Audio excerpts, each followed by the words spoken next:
to Safety Harbor Scott. I'm Scott Long, and my guest this week is Kristin Tsafatinos. Nailed it on the first try. That means the rest of the show is going to be a dumpster fire.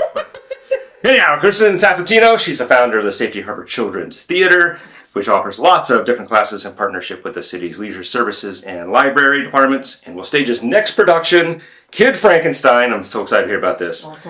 This Sunday, right, at Florida Sheriff's Youth Ranch. So, all right, well, thank you for coming on, Kristin. And I want to start off because I don't think it was the first time we met, but our first, big conversation. I asked you all about this, right? Mm-hmm. And you're like, I was just a bored housewife. And so I just want to say, we're laughing about it, but I'm like, can you imagine the world without bored housewives? Because so many great things come out of that, right?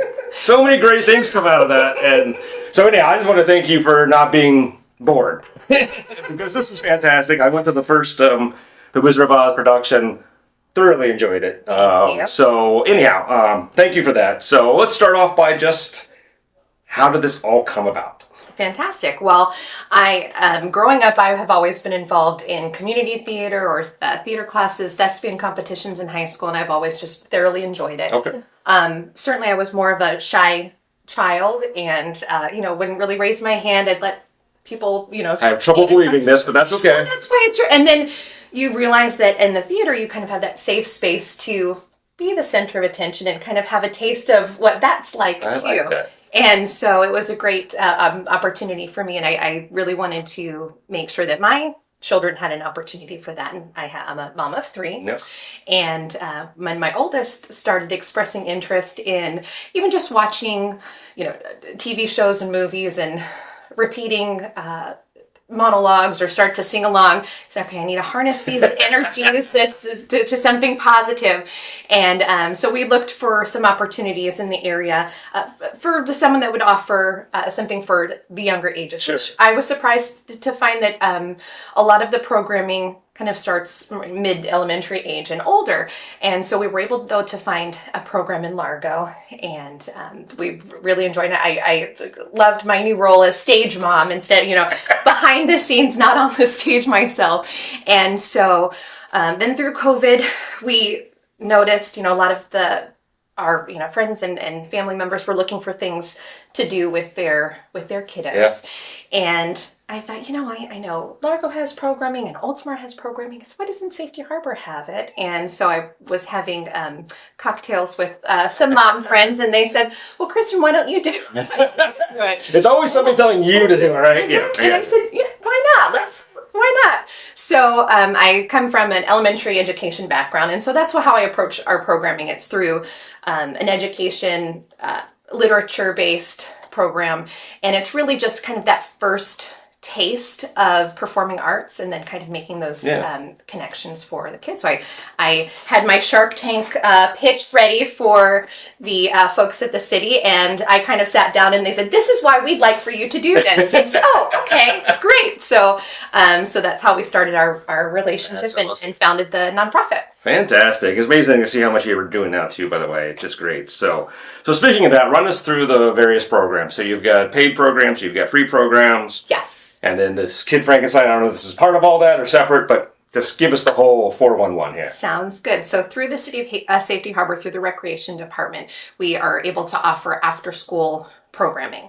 So we have, for our younger performers, storytellers, and that's ages 5 through 7. And so those are shorter units where we usually pick familiar stories, or the students are actually creating their own stories, and they present for their families. Then we do have musical theater, and that is for ages 7 through, I believe, 12. And that's when we have a scripted performance that we work towards for a few months for this season. And both of those are available, as I said, through the Recreation Department, just for a nominal fee for tuition, and certainly there are scholarships available for that program as well. Then through the library, we offer twice a month. I am at the library doing free workshops. So we have one for our preschool playhouse kiddos. Wow, that's ages 2 through 4, and sometimes even younger siblings participate, older siblings participate. And we have a lot of fun with that, where really we do some improv, kind of acting like different animals or different creatures, and they have a lot of fun with that. And then we usually will share a story, and instead of like a typical story time where the children would be seated the whole time, we read a page and we act it out. So we kind of put ourselves as the different characters. Then we also have, for the older kiddos, we have a theater and improv games once a month at the library. Again, that's completely free. And we just have a lot of fun. Fantastic. You've done a great job growing this. You really have. That's amazing. Thank you. Okay, so it's been about 25 years since I've been a T-ball coach. Okay. Like, last interaction I've had with like a bunch of kids. I'm not a parent, so... and I just remember, and I'm still laughing about it now, because kids have a mind of their own at that age, right? And you have to let them have a mind of their own. You're trying to teach them stuff, but, they're going to be running off chasing butterflies. And that's sports. Yeah.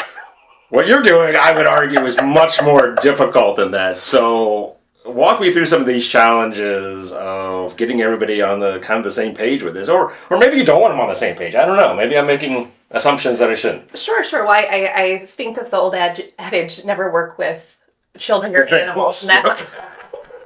And so my job is, working in showbiz with the children, and I just thoroughly enjoy it. Every day is different. And that's a lot of fun, but it does come with some challenges. Certainly, because we are kind of just this first taste of performing arts, we have a variety of interests. So we have some kiddos that are just kind of trying this on, seeing if this is a good fit. It's something they might be interested in, participating in, or maybe this is kind of their first and last production. Yeah. That's okay. Like Cub Scouts for me. There you go. Right, yeah. One and done. It's perfect for some people, not perfect for everybody. And then, of course, we have some young performers who are just very excited to, go home and memorize all of their lines that first day and are, very enthusiastic about it. So we just kind of remember that this is kind of again, that first taste for everyone, and our expectations are different for each of the performers. But the expectation for everyone is to have a good time. Just have a good time. We certainly do have a lot of fun. You certainly do. And if you don't mind, I tell a story. I love this from the Wizard of Oz presentation, and that was at Folly Farm. It was a great day. And it's kind of what prompted this question, because you have multiple kids doing multiple roles, so everybody gets a chance, which is awesome. And you had one of your Dorothys and all the Dorothys are holding the mics, right? Yes. And this one, said a couple lines in it, and then she opened her little picnic basket and shoved it down. Just did her own thing, and I was trying so hard not to laugh, because it was the cutest thing I've ever seen.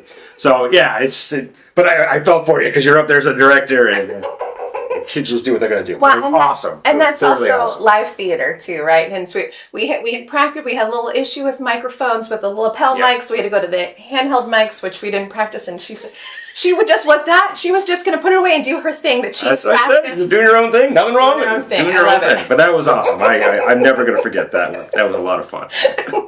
Okay, so this Kid Frankenstein, is this the second one, right? So Wizard of Oz was first? I didn't miss one in between? No. So Kid Frankenstein is our second spring musical. Okay. And so I brought... Oh, look at this. This is some of our promotional materials that our storytellers friends had created for us. That's awesome.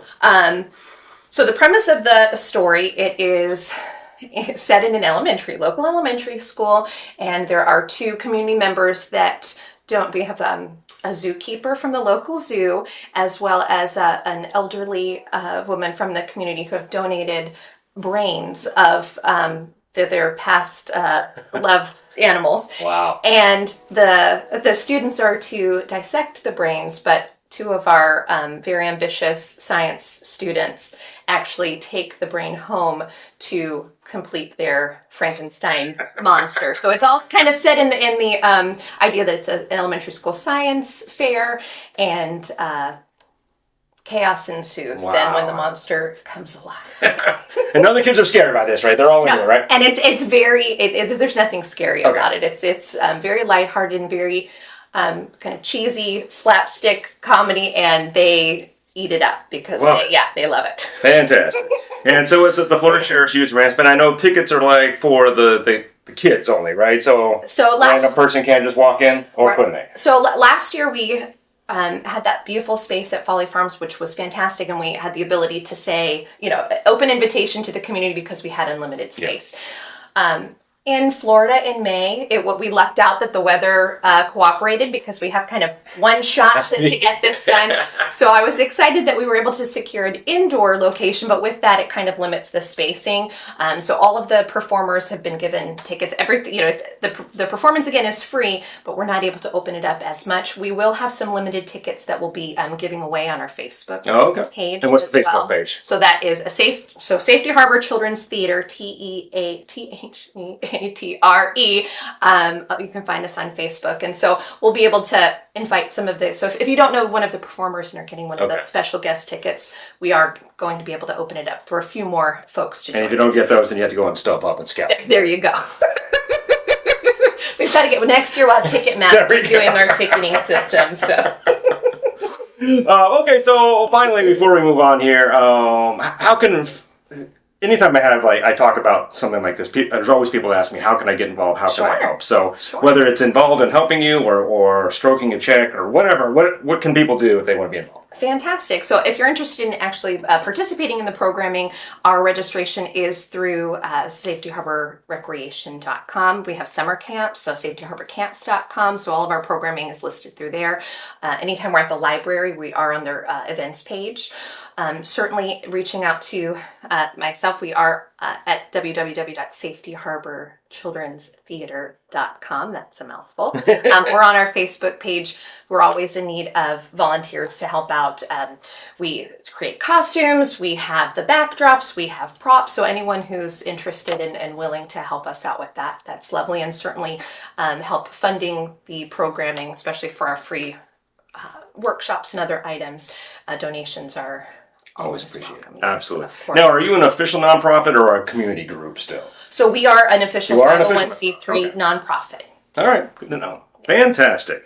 Well, thank you so much, Kristin. I'm going to do the news here, and then we'll have a little fun learning a little bit more about you. All right, sounds good. All right, the news this week is always sponsored by Quaz Creative's new Public Safety Harbor storefront featuring more than 90 Safety Harbor themed t-shirts and more. And I am going to work on that Real Housewives of Safety Harbor shirt. I like that. It's on my list. I haven't got to it yet, but I will do that. I'll be the first customer on that one. But I'll put a link for that in the show description, as well as all the links to Kristin's great work at Safety Harbor Children's Theater. City Commission on Monday approved the site plan for the Safety Harbor Public Library's second story and also took the first step towards giving some residents a lower water bill. Brianne Williams of the Tampa Bay Business Journal reports that the former St. James Hotel building at Main Street and Felipe Parkway has been bought for more than $8 million, not by me. And Sue Carlton of the Tampa Bay Times discusses coyotes and why we're just going to have to live with them. I still haven't seen one, so... No? Maybe once. Okay. I've been lucky. I know I've been lucky. All right, things to do this weekend. Thursday, the Safety Harbor Public Library hosts its annual nonprofit volunteer fair, which is a great way to connect with organizations that need help, maybe even Christians.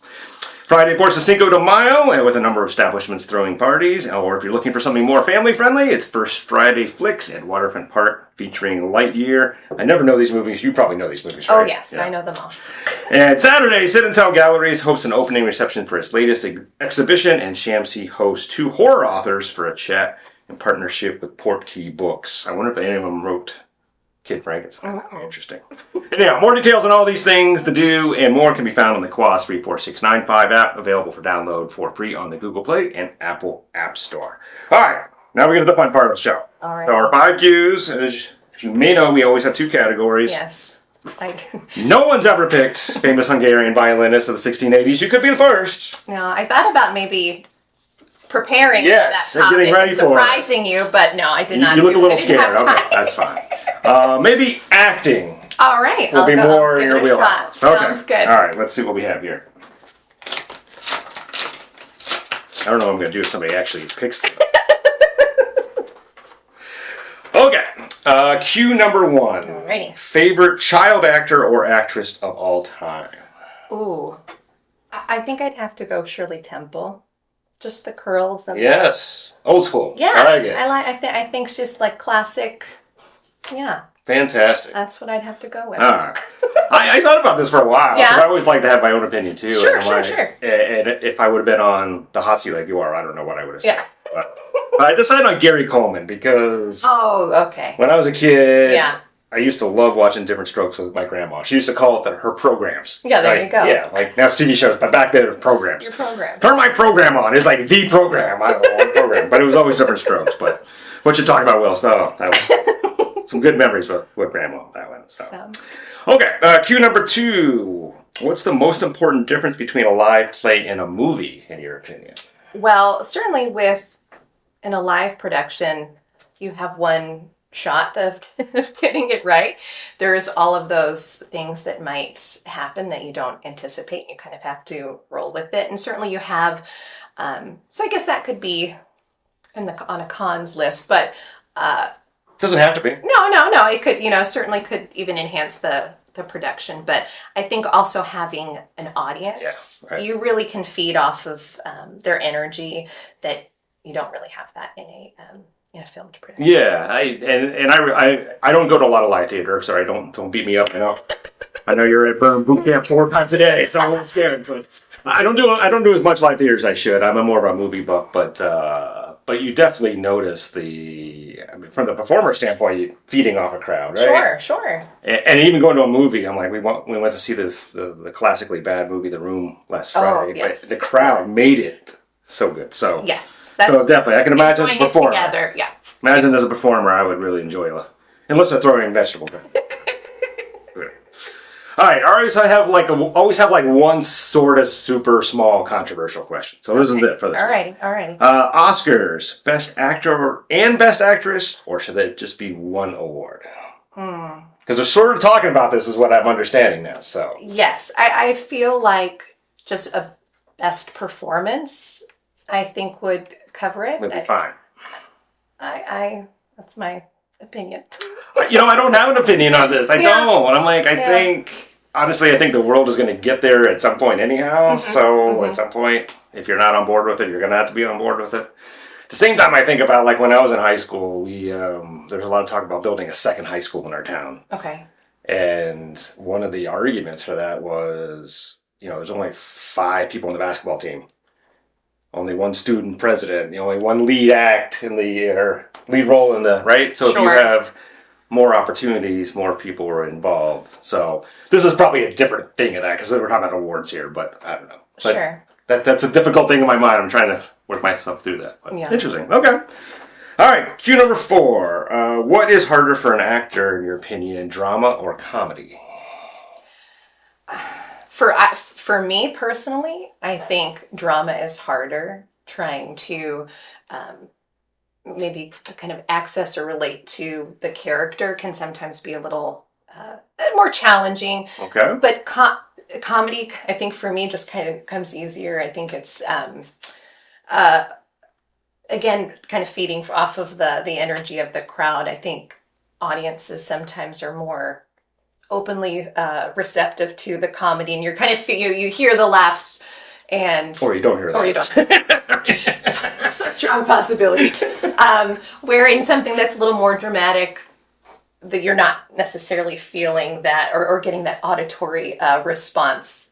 So that's gotcha. That's what I say. So again, I don't have this experience, so I'm always interested more in what you have to say. But sure.